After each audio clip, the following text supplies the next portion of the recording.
Welcome back to the Piping Pastor Theology Talks. Today we'll be concluding our discussion on positive masculinity by taking a look at the biblical example of manhood.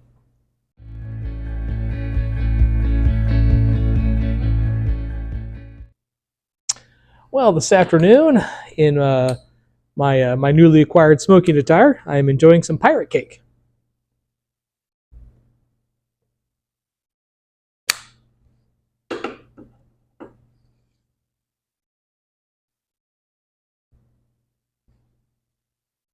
It's my first time ever smoking it. This is a suggestion by Cliff the Pipe Ninja. Cliff knows I like Lakia, so he's like, "Hey, you should give pirate cake a go. It's a lap bomb."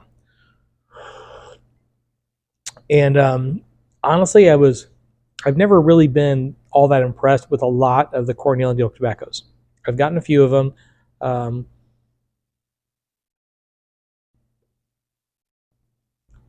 They're not bad by any means. They're good tobaccos. I've never tried their aromatics. I'm not an aromatic person. But most of their stuff, I'm like, yeah, it's all right. But I've never had one to date that I didn't think needed a little tweaking for my taste, either to ramp up the flavor a little bit or to calm a few elements down. It's always taken a little bit of adjusting. But this one, so far,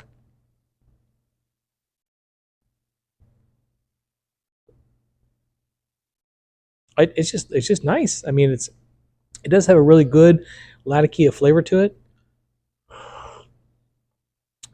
But it's not. I would not classify it as a lap bomb.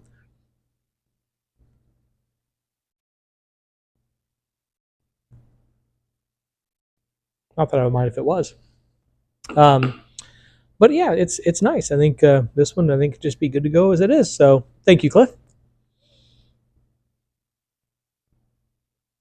I also want to mention that as I'm talking about pirate cake, Buddy Pirate.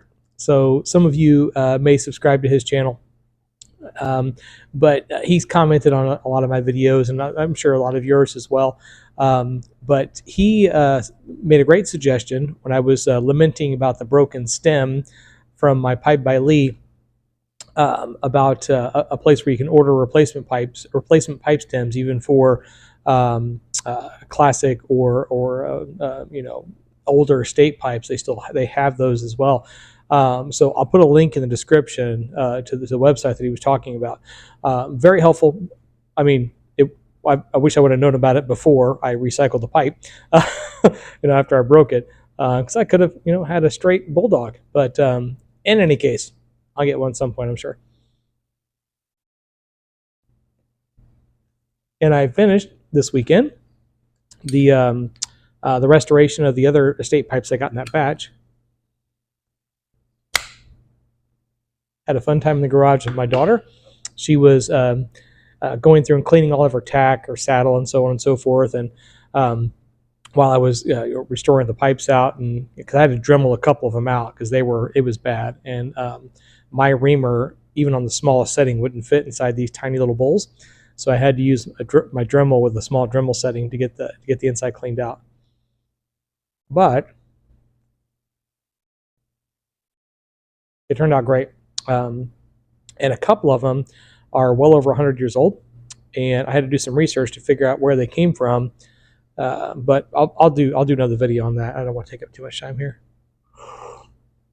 because we have a lot to get to. So now I have some notes here, so I don't go too far afield. But into the discussion of positive masculinity, right? So far, I've kind of laid out some of the how the rules, codes of conduct have kind of evolved over the years, from chivalry through gentlemanly behavior, through our contemporary world, which is this postmodern idea of masculinity either generally being toxic or adhering to this rule or that rule. It seems like everyone's making up their own rules.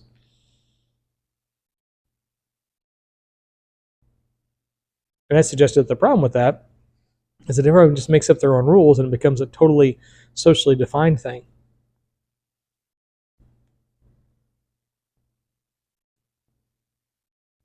Socially defined in a contemporary setting based on where you live. So there's nothing really to hang your hat on. And I suggested also that the issue with that is there's no ontological source of truth, right? There's no generally accepted source when you kind of make it up as you go along. And you say, well, a gentleman should do this or a man should do that. It's like, well, where do those rules come from? It's like, well, I don't know, right? There's no source material for it. Which is one of the things that Pablo Neruda was railing against in his poem, I Am Tired of Being a Man. He was tired of these social constructs that were kind of constraining him and didn't feel like they were really him because they didn't speak to the heart. They didn't speak to the inside of who he was. And that's where it really needs to begin, right? If you're really looking at what true masculinity is, what true manhood is, you have to look from the inside. You have to. That's where it has to begin, and it affects your outward behavior. And then you don't have to worry about a checklist of rules to follow. You'll act in the way that you should act because you are who you're supposed to be on the inside.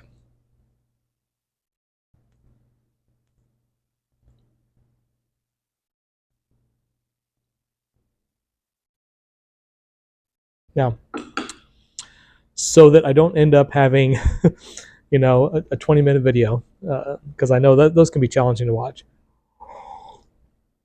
It's much easier to have the beginning and ending in less than 10 minutes.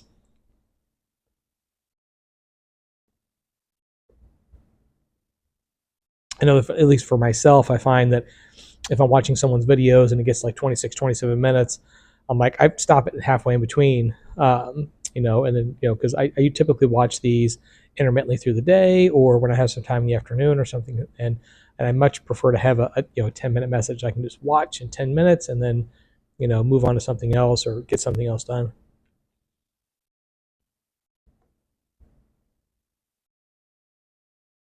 That was a suggestion given to me by our brother over there, Brutal Enough. And I found it to be helpful, both in making videos and watching videos. So I'm going to keep this one short, and then I'll do a second video to kind of follow up. But so I have some notes here.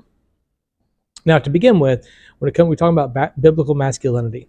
Again, you have to have an ontological source of truth. You have to have a center, a focus, something with which everything else depends, something which everything else derives from.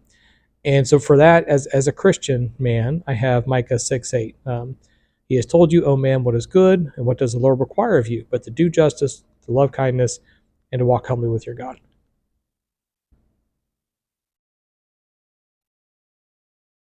So the focus needs to be on God. That's where everything starts from. That's where the center is. Now, if you're not a Christian or you follow some other kind of faith tradition, that's fine. As I said, this is from my perspective as a Christian minister and as a follower of Jesus, this is where my model of biblical masculinity comes from. And if you're an atheist and you follow Stoic philosophy, fine, knock yourself out. But then use that as your central pillar. Use that as your center of focus. Don't just try to memorize a bunch of different behaviors, because they're going to continually change. Sometimes they'll be accepted, sometimes they won't, and at the end of the day, they're going to seem perfunctory. It's going to seem like frosting with no cake, because there's no basis for it. You're just acting how you think you should act based on, rules A, B, and C.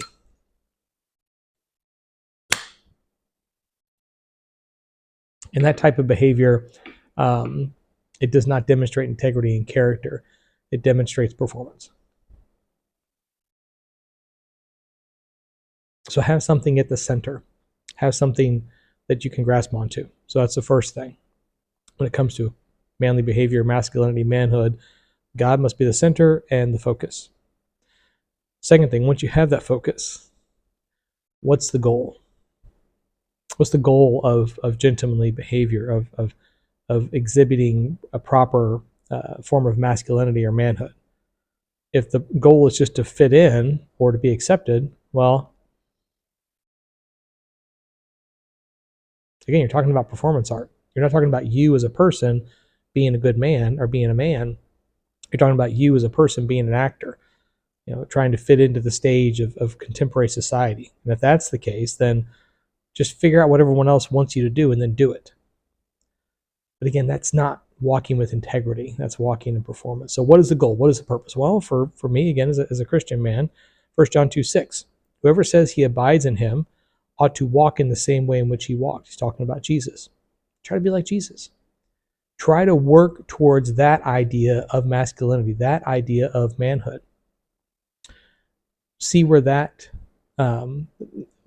road heads is the road that you want to try to travel on, right?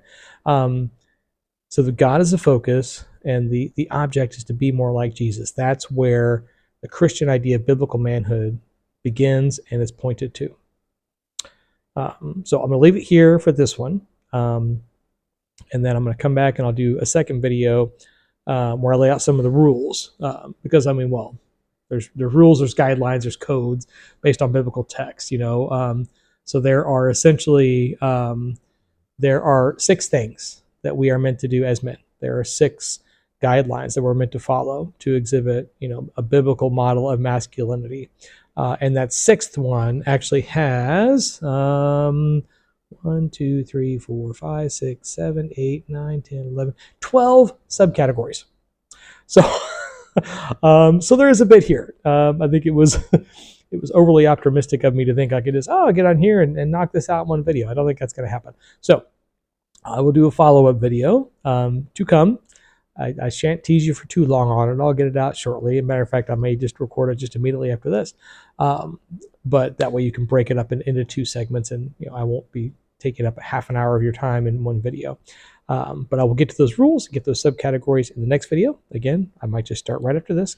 And then we'll go from there. And as always, any comments or questions, please feel free to put them in the comments.